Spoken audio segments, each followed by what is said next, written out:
Bismillahirrahmanirrahim. Today we are going to discuss the two very important topics of esophageal disorders, and that is the GERD, gastroesophageal reflux disease, a very common and prevalent disease.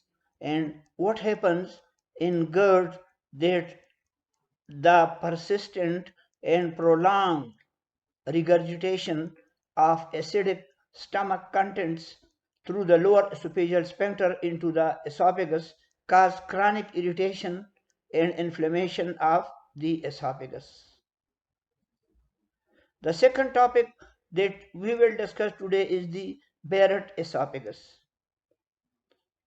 Barrett esophagus is a condition in which the stratified squamous epithelium of the esophagus undergo metaplastic changes. It undergoes metaplasia and is replaced by the columnar epithelium containing the goblet cells, which are normally not present in the esophagus, but they are the cells that are present in the intestinal tract. Now, you know that whenever we say TESS means inflammation, esophagitis, inflammation of the esophagus, appendicitis, inflammation of the appendix, salpingitis, inflammation of the fallopian tube. So esophagitis is actually an inflammation of the esophagus. You know that the esophagus is not simply a pipe through which the food travels through specific gravity to enter the stomach. The esophagus is supplied with two esophageal sphincters. One at the upper end is known as the superior or upper esophageal sphincter, and the one at lower end or distal end, the point where just the esophagus enters the stomach into the cardiac portion of the stomach, is known as the lower esophageal sphincters. So esophagitis or inflammation of the esophagus may be caused by lacerations. For example, Mallory-Weiss lacerations that we discussed in our last lecture, Borau lacerations, and it may also be injured by the reflux esophagitis or regurgitation of acidic stomach contents into the esophagus. The other causes of esophagitis include radiation. For example, if we are doing radiation for a tumor in or around the esophagus, for example, thyroid cancer, so automatically the radiation will destroy not only the cancerous cells but also the healthy cells in the area. Very hard fluids when taken, they can physically erode the esophageal membrane, and smoking is also involved in the inflammation of the esophagus, and it can be a physical cause of esophagitis. In addition to the physical causes of esophageal inflammation, there are certain chemicals, for example, alcohol, corrosive acids and corrosive alkalis, corrosive oils, and chemotherapy that we normally do for killing cancer cells can also potentially kill healthy cells. Esophagitis may also be caused by certain infections in the form of bacterial infection, fungal infection, for example, candida, and viral infection like herpes simplex viruses. Sometimes esophagitis may result from an immune-mediated reaction. And in this type of esophagitis, there are eosinophils present in the inflamed area. We know that the major types of granulocytes are neutrophils, eosinophils, and basophils. The eosinophils, they have spectacle-shaped nucleus with eosinophilic cytoplasm appearing pink on microscopic examination, they are infiltrated into major conditions. Allergy and hypersensitivity. Whenever there is allergy and hypersensitivity reaction, eosinophil will be infiltrated at the site of inflammation. And the second condition in which there is eosinophilic infiltration is the graft versus host disease. This is the condition when organs or tissues are transplanted from the another person to the person, and the person who received the transplant, his immune system develops a reaction and attacks the transplanted tissue and transplanted cells, and which is the common cause of the transplant rejection. Now we are clear that esophagitis causes GERD, and the other name of the GERD, gastroesophageal reflux disease, is reflux esophagitis. Right? Now, we know that when we take food, we chew food in the oral cavity. It mixes with the saliva, which contains the IgA type of antibodies, which contain the salivary amylase that start digestion of the uh, polysaccharides. And when the food is chewed, masticated, and mixed with saliva, now it is called as a bolus. And at this time, the swallowing reflex, it will open the upper esophageal sphincter. And from the upper esophageal sphincter, the food enters into the esophagus. Though slightly affected, but it is not wholly the gravity force that carries the food to the stomach. But actually, there are active peristaltic movements that push the food forward into the stomach. Now, at the same time, the lower esophageal sphincter opens and the food enters into the stomach. The bolus enters into the stomach. Now, the histological structure of the stomach and the esophagus is quietly different. The esophagus is lined by the stratified squamous epithelium, while the stomach, it is lined, and rest of the intestine, it is lined by the columnar epithelium. At the junction of the stomach and the esophagus, which is known as the gastroesophageal junction, and where the lower esophageal sphincter is located. Now, as the food enters the stomach, the lower esophageal sphincter closes, and in this area there is a high pressure zone, and the constant lower esophageal sphincter tone does not allow the food in the stomach to go back into the esophagus.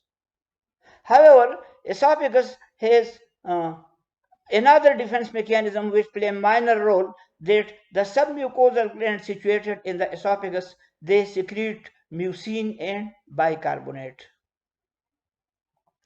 The mucin, which is secreted by the mucous cells, it forms a layer.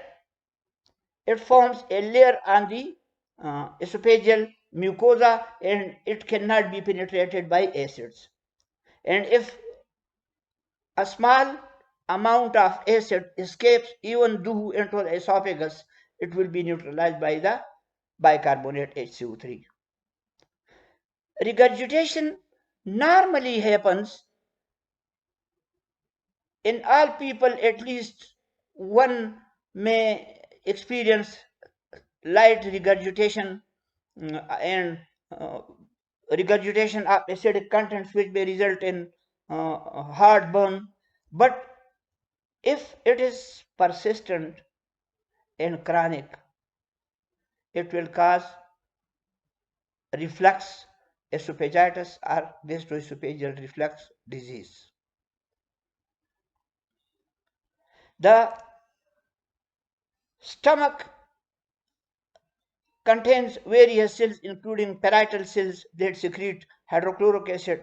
It also contains chief cells that secrete pepsin, which is involved in digestion of proteins, and it contains mucus cells that secrete mucus, which provides protection to the lining of the stomach. But the two things very important here in relation to the GERD or gastroesophageal reflux disorders are whenever there is lot of food in the stomach. So during contractions and movement of the food in the stomach to form a chyme, it will continually pushing through the lower esophageal sphincter and it trying to regurgitate into the esophagus. But the lower esophageal sphincter is where the squamocolumnar junction is situated.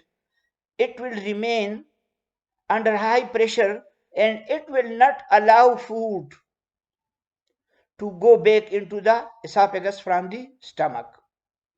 This is one protective mechanism to save esophagus from the acidic stomach contents, and the other defense mechanism are the submucosal glands in the esophageal lining that secrete mucin and bicarbonate that will neutralize any acid that may get access to the esophagus, and also the mucin will form a protective coat over the esophageal mucosa. But the major protection which is given to the esophagus from the acidic contents of the stomach and that do not allow gastric acidic contents to enter into the esophagus is the constant lower esophageal sphincter tone, which remains constricted and opens only when the swallowing reflex initiates the opening to allow the food to enter into the stomach. So this is one way go. But if the gastric contents starts regurgitating into the esophagus due to weakness of the constant lower esophageal tone or due to high pressure in the stomach that pushes the food through the lower esophageal sphincter into the esophagus. So whenever there is an imbalance, the acidic gastric contents, they will regurgitate into the esophagus. And we know that the esophagus, which is lined by the stratified squamous epithelium, this type of epithelium, though it is resistant to abrasions by food and other things, but it is very sensitive to acid. Acid can easily cause irritation in the stratified squamous epithelium and can cause inflammation, esophagitis, and gastroesophageal reflux disorder. Now we think that what conditions can cause GERD. We said that this is the balance between the lower esophageal sphincter tone and pressure of the stomach. The stomach pressure is attempting to push food through the lower esophageal sphincter, and the tone keep the lower esophageal sphincter closed and doesn't allow the gastric contents to enter back into the esophagus. So there are certain conditions or risk factors. For example, in obesity, the stomach is under pressure because it is pushed to one side, and it cannot expand as in a normal person, because in obesity the person is very fatty and there is lot of fats in the subcutaneous tissue and any tissue of the body, we can say. Similarly, in pregnancy, the presence of the fetus and enlarged uterus in the abdomen, it will push the stomach, and automatically the pressure in this area from the stomach, it will be increased.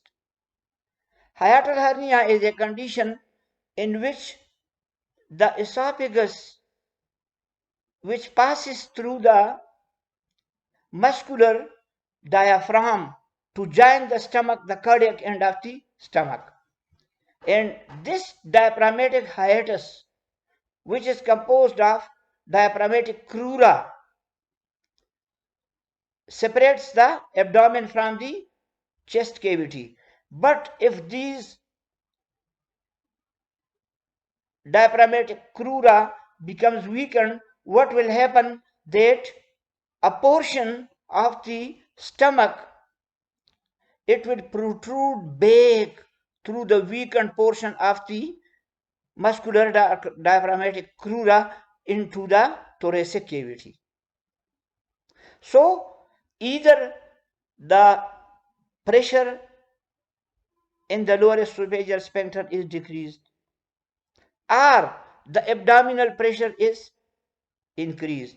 So this type of situation will occur in obesity, pregnancy, hiatal hernia, and alcohol consumption, which also may cause weakening of the lower esophageal sphincter. The same is true about the tobacco, and if we take a lot of food, so automatically when lot of food is present in the stomach, it will be under positive pressure.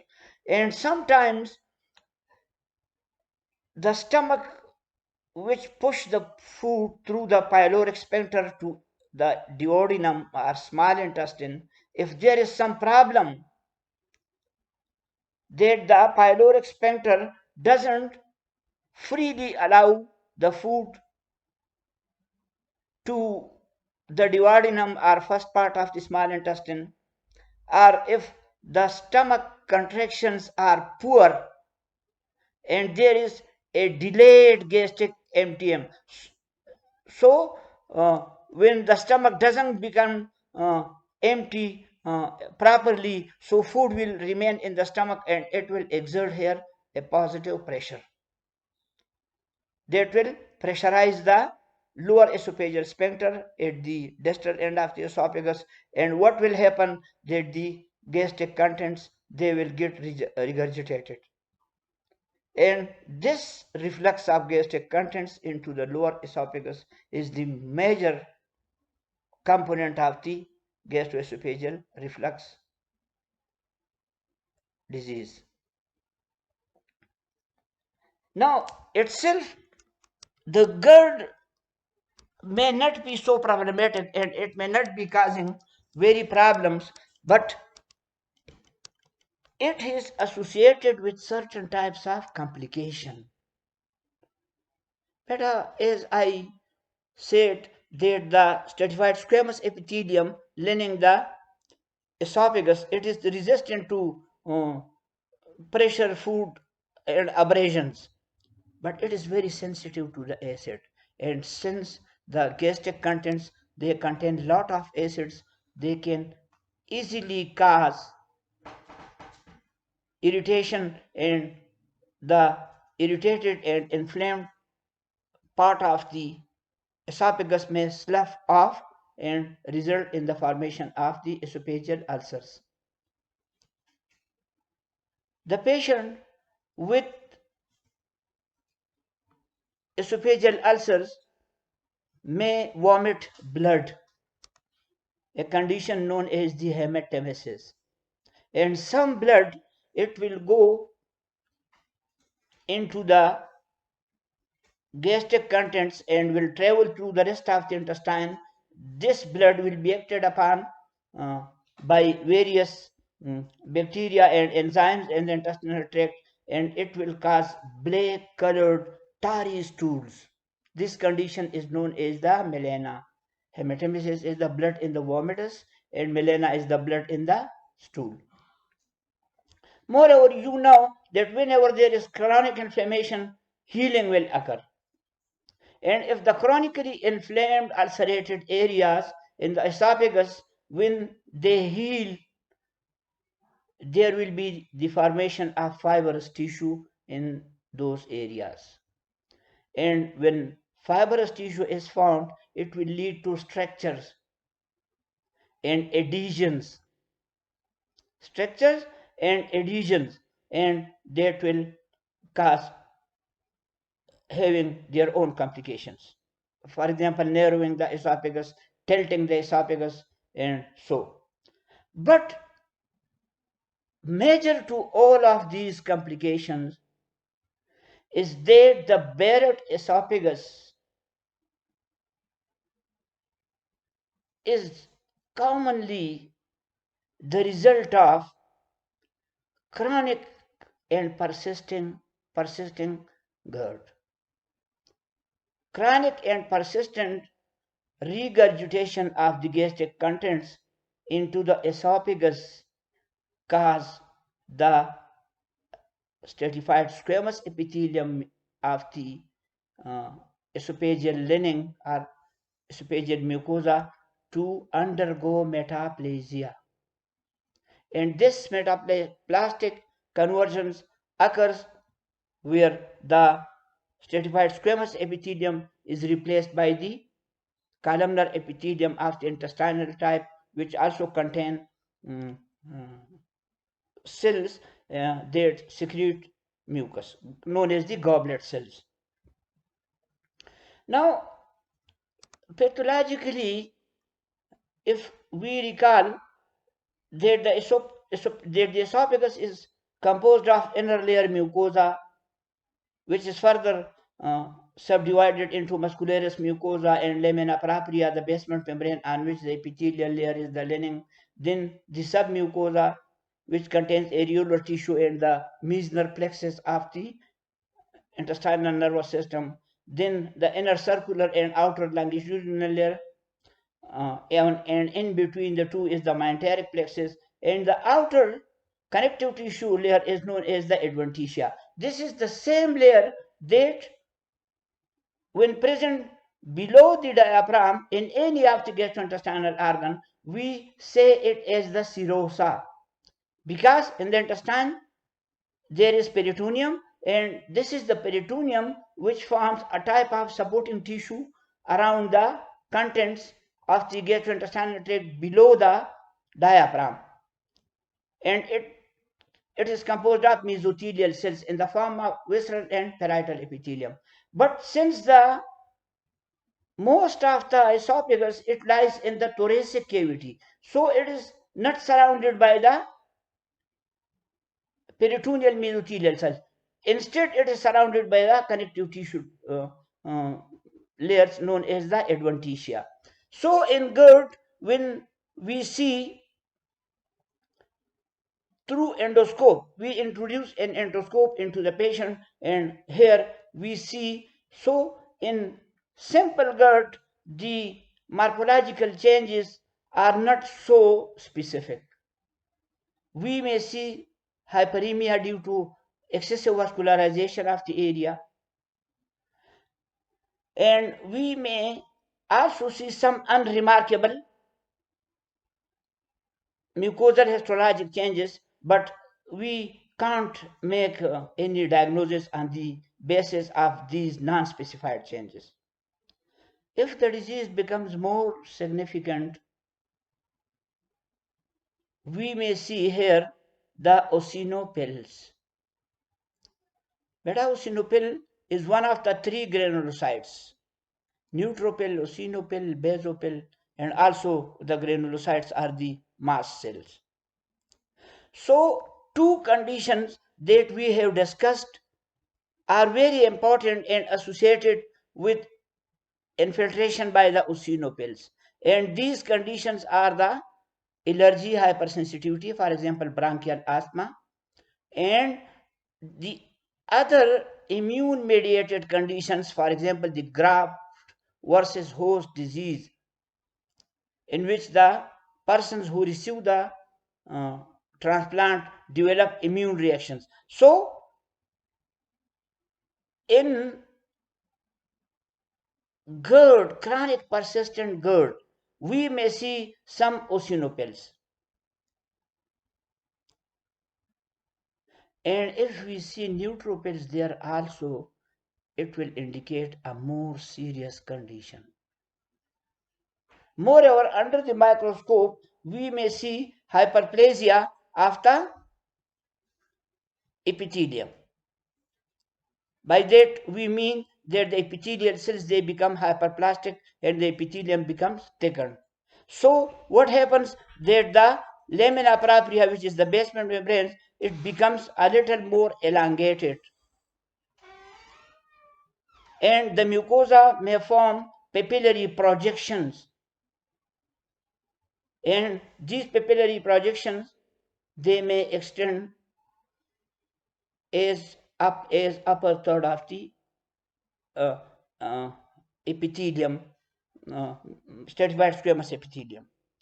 So here we have a very minute space to identify the change, and that is the excess thickness of the stratified squamous epithelial layer and elongation of the lamina propria or the basement membrane on which this stratified squamous epithelium layer lies. In this picture, we have on the left side is the reflex esophagitis, where we can see a few eosinophils that are present in the area, and in comparison to the reflex esophagitis, the second picture, or picture B, shows eosinophilic esophagitis, which is a separate condition, but it is differentiated from GERD or reflex esophagitis, that in eosinophilic esophagitis there is enormous infiltration, lot of infiltration by the eosinophils. So the clinical features of esophagitis include heartburn, dysphagia, difficulty in swallowing, odonophagia, painful swallowing, and regurgitation of sore tasting acidic gastric contents. Sometimes the pain associated with GERD may be considered and mistaken for myocardial infarction, and it may mimic the pain that occurs in ischemic heart disease. The treatment option available for the gastroesophageal reflux disorders are healthy lifestyles, to reduce weight, to take a balanced diet, to have a few steps after food, and the medicine available for the GERD are the proton pump inhibitors. And the proton pump inhibitors, they actually inhibit the hydrogen pump in the stomach, which is associated with hydrochloric acid formation. And the patient of GERD who suffers from heartburn, burning in the heart, which is the acidic contents of the stomach actually touching the esophagus. So by using the proton pump inhibitors, the patient can be efficiently improved and treated. In hiatal hernia, as I said, that here there are two pictures. On the left side, this is the normal diaphragmatic crura and the hiatus through which the esophagus enters into the cardiac end of the stomach. But here we can see that due to the weakness of these intestinal crura, a portion of the esophagus, it protrudes through this. When this opening becomes larger, and when pressure is high here, it will push part of the stomach to protrude into the site above the diaphragm or into the thoracic cavity, and this will cause the hiatal hernia, which protrudes thus in which a portion of the stomach protrudes through the weakened portion of the diaphragmatic crura. Now hiatal hernia is, as I said, characterized by weakening of the diaphragmatic crura and protrusion of the stomach into the thorax through the resulting gap. And again, here we may say that hiatal hernia may be congenital present from birth, and in that situation it is commonly diagnosed and observed in children and infants, but sometimes it may occur in later life, and it is takes here now is that of the acquired form. So hiatal hernia may be congenital or it may be acquired later in life. Mostly patients with hiatal hernia, they do not seek medical advice because they have no symptoms. But in rare cases, and particularly when other causes of uh, uh, other causes causing incompetence of the lower esophageal sphincter, the patient of hiatal hernia may present with symptoms similar to those of gastroesophageal reflux disease. Now, Barrett esophagus. Here we see that normally the esophagus is lined by the pale, smooth, stratified squamous epithelial mucosa. And here is the squamocolumnar junction. So what happens that as a result of chronic and persistent GERD, when the acid from the stomach chronically and persistently strikes the stratified squamous epithelium, what will happen? As I said, this epithelium is very sensitive to acid. And this persistent and chronic irritation by the acidic gastric contents that occur during GERD, it will cause irritation and it will cause metaplasia of the stratified squamous epithelium into columnar epithelium. Because columnar epithelium containing goblet cells, normally it is not a lining of the esophagus, it is a lining of the stomach and rest of the intestine.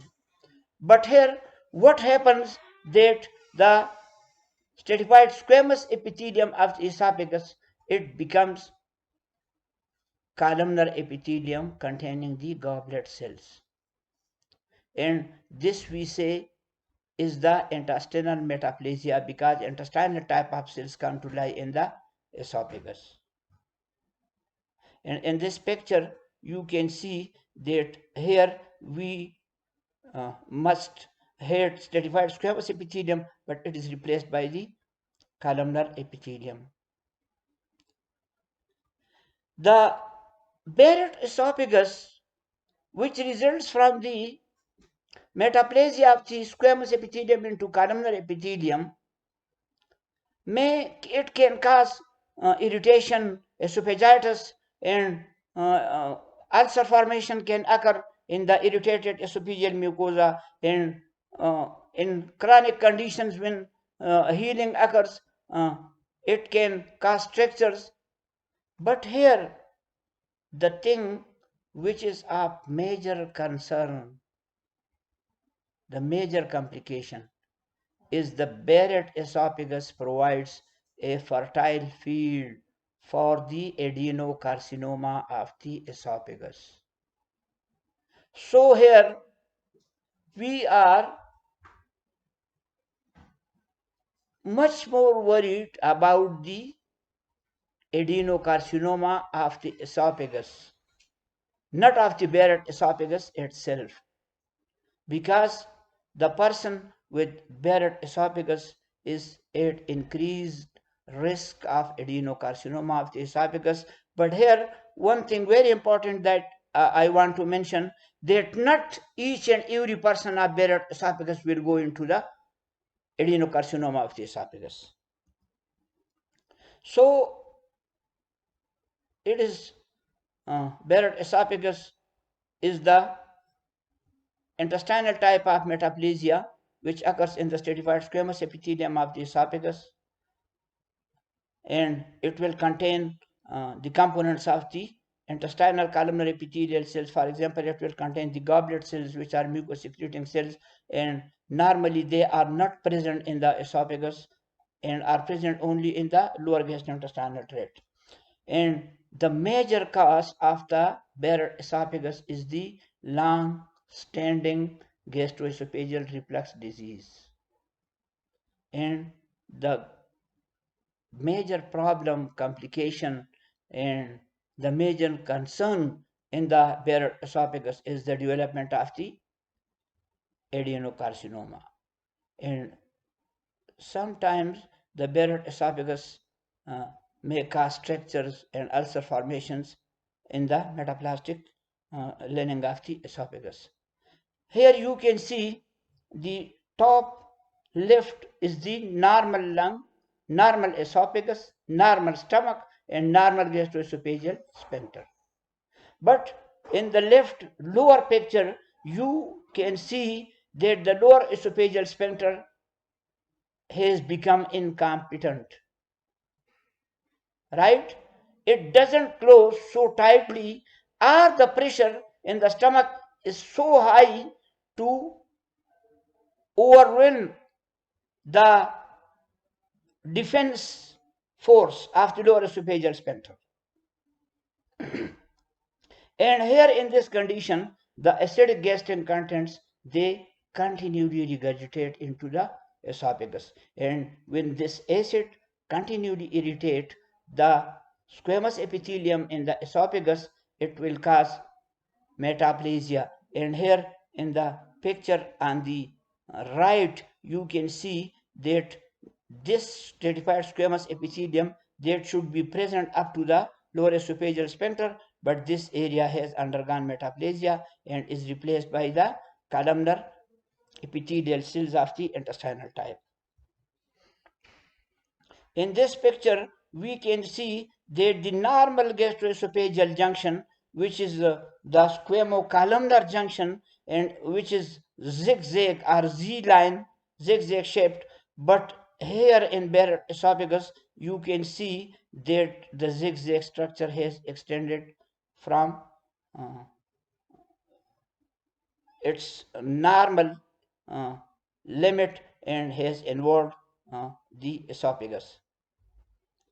In the picture on the right, you can see under the microscope that the metaplastic intestinal mucosa is seen, and here goblet cells are present, and at this region you can see that the portion of the slide on the more left, it is squamous epithelial cells, stratified squamous epithelial cells, and this stratified squamous epithelial cells in the distal portion of the esophagus, it has undergone columnar metaplasia and are replaced by the tall columnar intestinal type of epithelial cells with goblet cells. Now, the best way for the Barrett esophagus that we take an endoscope, and we introduce the endoscope into the mucosa, and where we suspect that the tissue has undergone metaplasia, we take a biopsy through this lesser invasive endoscopic procedure, and we examine the tissue under the microscope in the laboratory. Now, if it is from the normal esophagus, it will be stratified squamous epithelial tissue. But if this tissue shows these stratified columnar epithelial cells, and if there are goblet cells present in the tissue, we can say that this is Barrett esophagus, and the squamous epithelium of the esophagus has undergone metaplastic transformation into the intestinal type of columnar cells. And why we should be worried here? Because the people with Barrett esophagus are at increased risk for the very serious cancer, the adenocarcinoma of the esophagus. Thank you very much.